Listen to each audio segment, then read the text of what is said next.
इस्लाम सदक़ल्लाहु मौलाना अज़ीम व सदक़ रसूलुहुन नबियुल अमीनुल करीम व नहनु अला ज़ालिका मिनश शाहिदीन व शाकिरीन वल्हम्दुलिल्लाहि जज़ाकल्लाह। मुहतरम इस्लामी भाइयों, आइए हम सब बारगाह मुस्तफ़ा अलैहि तहियत व सना सल्लल्लाहु तआला अलैहि वसल्लम में एक मरतबा दुरूद पाक का नज़राना पेश फरमाएं। अल्लाहुम्मा सल्लि व सल्लिम अला सय्यिदिना व शफीइना व नबिय्यिना व मौलाना मुहम्मदिन बिअददि मा फी इल्मिल्लाह सलातन दाइमतन बिदवामि मुल्किल्लाह। हुई है इब्तिदा आलम की इंतहा के लिए, हुई है इब्तिदा आलम की इंतहा के लिए, बनाया रब ने जिसे भी है वो फना के लिए, बनाया रब ने जिसे भी है वो फना के लिए।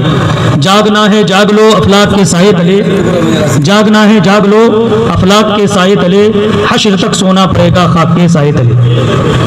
है 4 दिन की जिंदगी से हम सवार लें, तौबा कदर खुला है खुदा को पुकार लें, तफसीर बन के फैल जाएं रुए ज़मीन पर, तफसीर बन के फैल जाएं रुए ज़मीन पर, कुरान अपने सीने के अंदर उतार लें। मुहतरम इस्लामी भाइयों, ये कोई जलसा या कोई बहुत बड़ी कॉन्फ्रेंस नहीं है, बल्कि एक खानकाह राय सलूक के मिशन का एक पॉइंट, एक पहलू है जिस पर हमने काम करने की जरूरत और हिम्मत की है। उसी के इफ्तिताह में आप सबने यहाँ कदम रंजा फरमाए। मैं आपकी आमद का बे इंतहा दिल से शुक्रगुजार हूँ, और बिलखुसूस हमारे उलमा इकराम, सूफिया इकराम, डॉक्टर हजरात और बिलखुसूस हमारे इलाके की मुअज़्ज़ज़ शख्सियत आली जनाब भाई फ़हीम साहब बहुत ही मसरूफ़ आदमी हैं, उसके बावजूद उन्होंने हमारी दावत पर लब्बैक कहा और यहाँ जलवा फरोज़ हो गए। अल्लाह इनकी आमद को और हम सबकी आमद को कबूल फरमाए, और जिस मिशन के लिए हम लोगों ने कदम बढ़ाया है अल्लाह हम सबको इस्तिक़ामत अता फरमाए। दुश्मनों के शर से, बदनज़र से हम सबकी जान की, ईमान की, इज़्ज़त व आबरू की हिफाजत फरमाए। अल्लाह हमारे मुल्क और मिल्लत पर अल्लाह अपना फजल फरमाए। मुहतरम इस्लामी भाइयों, मैं तकरीर करने के लिए नहीं हाजिर आया हूँ, बस सिर्फ ये बताने के लिए आया हूँ कि मैं जो तकरीबन 9 साल हो गए गाँव में आए हुए। सन 2011 से मैंने 10 के लास्ट से यहाँ काम शुरू किया, और पहले दिन से ही हमारा एक मकसद था कि हमें अपने रब की रज़ा के लिए, अपनी मिल्लत के लिए, अपने मुल्क के लिए, तमाम इंसानियत के लिए कुछ ऐसे उमूर अंजाम देने हैं जो मिल्लत इस्लामिया के चेहरे को रोशन करते हैं। एक दिन मैं बारगाह साबिर पाक में आपके कदमैन में बैठा हुआ था। मैंने अर्ज़ किया, सरकार सईदी, हम आपके मिशन को लेकर खड़े हुए हैं और हम चंद लफ्ज़ों में चाहते हैं कि आपके मिशन को, आपकी बात को लोगों तक पहुंचा दें। ऐसा कोई जुमला अता फरमा दीजिए, कोई ऐसा एक क्या नाम है, एक खूबसूरत सा जुमला दे दीजिए, या कोई ऐसा नारा दे दीजिए, या कोई ऐसा मकसद हमें चंद लफ्ज़ों में दे दीजिए जो हमारा माफ़ी ज़मीर अदा कर सके, हमारे माफ़ी ज़मीर की तर्जमानी कर सके। मैं काफ़ी देर तक बैठा रहा मुराकबे में। अचानक मैंने देखा कि मेरे सामने लिखा हुआ एक जुमला आया, खालिक की इबादत मखलूक की खिदमत, खालिक की इबादत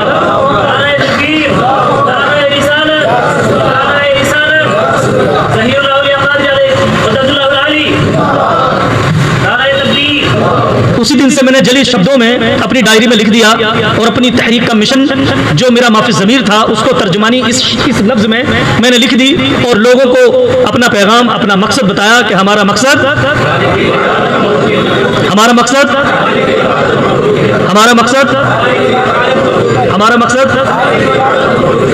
ये 2 जुमले हैं, लेकिन हकीकत में पूरी कायनात को मुहीत है।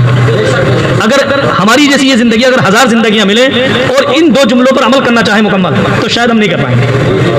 लेकिन जिद्दोजहद हमें पूरी ज़िंदगी करते रहना है, और इंसान की ज़िंदगी का मकसद यही होना चाहिए, और इसीलिए हम पैदा किए गए हैं। अल्लाह ताला ने इरशाद फरमाया, वमा खलक़तुल जिन्ना वल इंसा इल्ला लियअबुदून, हमने जिन्हों इंसान को सिर्फ अपनी इबादत के लिए पैदा किया। अब समझ में नहीं आता कि ऐ मौला, तूने जब हमें इबादत के लिए पैदा किया तो हम खाने के लिए क्या करेंगे, पीने के लिए कहाँ से लाएंगे, सोने के लिए कहाँ जाएंगे, और जो तमाम उमूर आम्मा हैं ज़िंदगी के साथ जुड़े हुए, उनको कैसे हम पूरा करेंगे, उनको कैसे करेंगे। तो दरअसल हमने इस्लाम के सिर्फ एक पहलू को देखा है, दूसरे पहलू पर नजर नहीं दौड़ाई। दरअसल इस्लाम जो है सिर्फ और सिर्फ किसी मस्जिद के कोने में बैठ जाने का नाम नहीं है, या सिर्फ दाढ़ी टोपी का नाम इस्लाम नहीं है, सिर्फ मदरसे और मस्जिद का नाम इस्लाम नहीं है, या सिर्फ खानकाह के किसी पहलू का नाम इस्लाम नहीं है, बल्कि इस्लाम नाम है इन्नद्दीन इंदल्लाहिल इस्लाम। जितने भी अदियान आए सबके मजमुए, और जिंदगी पे जो कुछ हो सकता था, हो रहा है, जो होगा, उस सबको अच्छी नियत के साथ करने का नाम दीन इस्लाम है। और इस नियत को अच्छे तरीके से अमल में लाने चलाने में दो तरीके होते हैं। एक हम लोगों को लेन देन करते हैं, मामलात के साथ जिंदगी को गुजारते हैं, और एक जो है मखसूस तरीके से रब की बारगाह में सारा टाइम निकाल के सर्वसुजूद होते हैं, यानी वो इबादत खासा है और ये खिदमत जो है ये खिदमत खासा है। और जब हम इसको उलमा से पूछते हैं कि साहब खिदमत का क्या सवाब है, तो उलमा फरमाते हैं खिदमत को इबादत ही कहते हैं। खिदमत का दूसरा माना इबादत है। ये अल्लाह का फजल है कि इस उम्मत को अल्लाह ताला ने कितनी बड़ी सहूलत दी। कहा तुम खाना खाओ, सिर्फ नियत कर लो, मैं इबादत कबूल कर लूंगा। तुम सिर्फ नियत करते जाओ, तुम सिर्फ नियत करते जाओ, अच्छी नियत कर लो। तुम कपड़े पहनोगे तो तुम्हें इबादत का सवाब दूंगा, तुम पानी पियोगे तो मैं तुम्हें सवाब इबादत का दूंगा, तुम रोजा रखोगे मैं तुम्हें इबादत का सवाब दूंगा, तुम हज करोगे मैं तुम्हें इबादत का सवाब दूंगा, मैं तुम ज़कात दोगे मैं तुम्हें इबादत का सवाब दूंगा। लेकिन उसके अलावा भी माँ बाप को एक लुकमा मोहब्बत से खाने का खिला दो, मैं तुम्हें इबादत में कबूल कर लूंगा। तुम अपने भाई बहनों को मुस्कुरा कर देख लो, मैं तुम्हें इबादत में कबूल कर लूंगा, महाबिदीन में कबूल कर लूंगा। यहां तक कि मेरी मखलूक में तुमने मेरी रजा के लिए अगर किसी को एक वक्त पानी पिला दिया तो मैं तुम्हें अब तुम्हें अपनी रजा का आबिद में कबूल फरमाऊंगा। गोया कि जिंदगी का हर कदम हमारा इबादत ही है। लेकिन फर्क सिर्फ इतना है, हम करते भी समय सारे लोग सभी खिदमत में लगे हुए हैं। मसलन किसी ने लड्डू बनाए हैं, अगर वो नहीं बनाता तो हमें भोजपुर जाना पड़ता, तो उसने हमें, किसी भाई ने हमारे लड्डू बना के हमें वक्त पर दे दिए, तो उसने एक किस्म की खिदमत की। उसने जो मेहनत की, हमने अल्लाह की रजा के लिए बतौर अच्छी नियत उसके कुछ मुनाफा दे दिया, उसको फायदा दे दिया, तो हमारी भी नियत अच्छी होने की वजह से हमें भी सवाब मिल गया, हमारी भी इबादत हो गई। उसने हमारी खिदमत की नियत से अगर ये लड्डू बनाए तो उसने भी इबादत कर ली, खिदमत करते ही उसने भी इबादत का सवाब ले लिया। हमने जब उसको पैसे दिए और ये चीज ले ली तो हमने भी इबादत का काम कर लिया। ये जितनी दुकानें लोग चला रहे हैं, जितने भी बिजनेस कर रहे हैं, सब खिदमत कर रहे हैं। लेकिन चूंकि हमें पता नहीं है कि हम इसके लिए नियत क्या करें, हम समझते सिर्फ आप अपना बिजनेस कर रहे हैं। आप अपना बिजनेस नहीं कर रहे। आप समझ लीजिए कि आपके गांव के अंदर गेहूं ना हो और किसी एक दुकानदार के पास गेहूं हो और वो कहे साहब मैं तो 500 रुपए किलो दूंगा, तो उस वक्त आप हाथ जोड़कर 500 रुपए भी दोगे और उसका एहसान भी मानोगे और शुक्रगुजार होगे, साहब वक्त पे आपने मुझे 500 रुपए किलो में वो गेहूं दे दिए, जबकि वो 10 रुपए किलो मिल सकते थे, 20 रुपए किलो मिल सकते थे।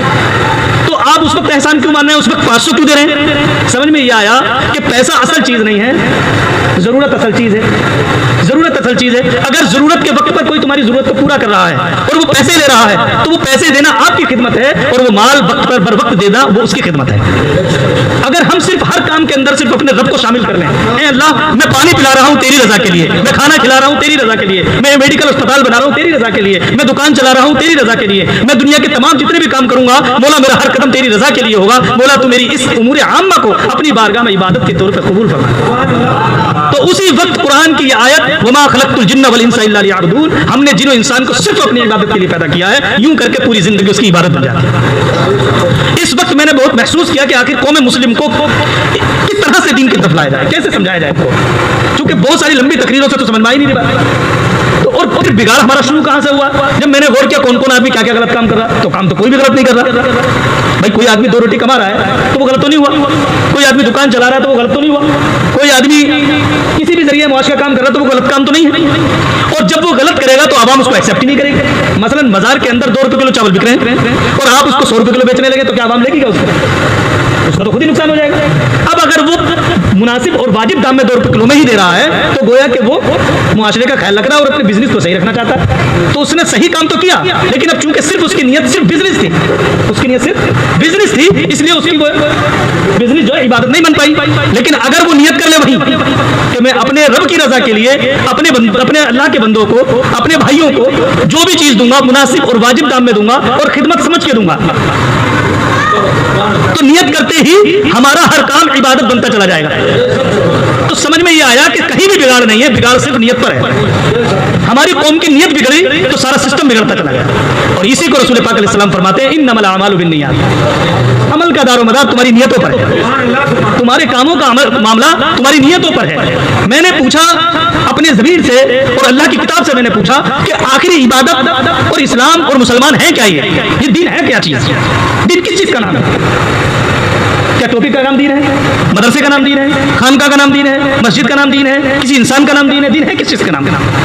कुरान और हदीस के मुताले के बाद सोच जाकर रुकी कि दीन तुम्हारे इन तमाम चीजों का नाम नहीं है, ये दीन में मौजूद है चीजें, ये मुकम्मल दीन नहीं है। न टोपी दीन मुकम्मल है, न दाढ़ी टोपी मुकम्मल दीन मुकम्मल है, न मस्जिद दीन का मुकम्मल ढांचा है, न मदरसा दीन को मुकम्मल कर सकता है, न खानकाहें दीन को मुकम्मल कर सकती हैं। फिर दीन है क्या?